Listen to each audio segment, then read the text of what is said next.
अर्थात नागों का ईश्वर होता है। कहा गया है कि जो लोग नागेश्वर महादेव की पूजा करते हैं वे विष से मुक्त हो जाते हैं। रुद्र संहिता श्लोक में भी नागेश्वर का उल्लेख किया गया है। भगवान शिव का यह प्रसिद्ध ज्योतिर्लिंग गुजरात प्रांत के द्वारकापुरी से लगभग 16.5 किलोमीटर की दूरी पर अवस्थित है। यह स्थान गोमती द्वारका से बेट द्वारका जाते समय रास्ते में ही पड़ता है। इस पवित्र ज्योतिर्लिंग के दर्शन की शास्त्रों में बड़ी महिमा बताई गई है। कहा गया है कि जो श्रद्धा पूर्वक इसकी उत्पत्ति और महात्म्य की कथा सुनेगा वह सारे पापों से छुटकारा पाकर समस्त सुखों का भोग करता हुआ अंत में भगवान शिव के परम पवित्र दिव्य धाम को प्राप्त होगा। इस ज्योतिर्लिंग के संबंध में पुराणों में कथा वर्णित है। सुप्रिय नामक एक बड़ा धर्मात्मा और सदाचारी वैश्य था। वह भगवान शिव का अनन्य भक्त था। वह निरंतर उनकी पूजा आराधना पूजन व ध्यान में तल्लीन रहता था। अपने सारे कार्य वह भगवान शिव को ही समर्पित करके करता था। मन क्रम वचन से वह पूर्णतः शिवार्चन में ही तल्लीन रहता था। उसकी शिव भक्ति से दारुक नामक एक राक्षस बहुत ही क्रुद्ध रहता था। उसे भगवान शिव की यह पूजा किसी भी प्रकार से अच्छी नहीं लगती थी। वह निरंतर इस बात का प्रयत्न करता रहता था कि उस सुप्रिय की पूजा अर्चन में किस प्रकार विघ्न पहुंचे। एक बार की बात है, सुप्रिय नौका पर सवार होकर कहीं जा रहा था। यह देखकर राक्षस दारुक ने नौका पर आक्रमण करके उसे बंदी बना लिया और अपनी राजधानी में ले जाकर कैद कर लिया। सुप्रिय कारागार में भी अपने नित्य नियम के अनुसार भगवान शिव की पूजा आराधना करने लगा।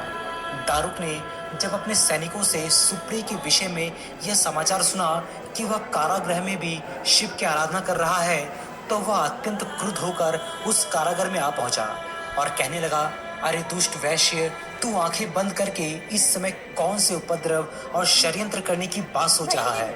उसके यह कहने पर भी धर्मात्मा शिव भक्त सुप्रिय की समाधि भंग नहीं हुई। अब तो वह दारुक राक्षस क्रोध से एकदम पागल हो उठा। उसने तत्काल अपने अनुचरों को सुप्रिय तथा अन्य बंदियों को मार डालने का आदेश दे दिया। सुप्रिय उसके इस आदेश से जरा भी विचलित नहीं हुआ और भयभीत नहीं हुआ। वह एकाग्र मन से अपने और अन्य बंदियों की मुक्ति के लिए भगवान शिव से प्रार्थना करने लगा। उसे यह पूर्ण विश्वास था कि मेरे आराध्य भगवान शिव जी इस विपत्ति से मुझे अवश्य ही छुटकारा दिलाएंगे। उसकी प्रार्थना सुनकर भगवान शंकर जी तत्क्षण उस कारागृह में एक ऊंचे स्थान पर एक चमकते हुए सिंहासन पर स्थित होकर ज्योतिर्लिंग के रूप में प्रकट हुए। उन्होंने इस प्रकार सुप्रिय को दर्शन देकर उसे अपना पशुपत अस्त्र भी प्रदान किया। इस अस्त्र से राक्षस दारुक तथा उसके सहायकों का वध करके सुप्रिय शिव धाम को चला गया।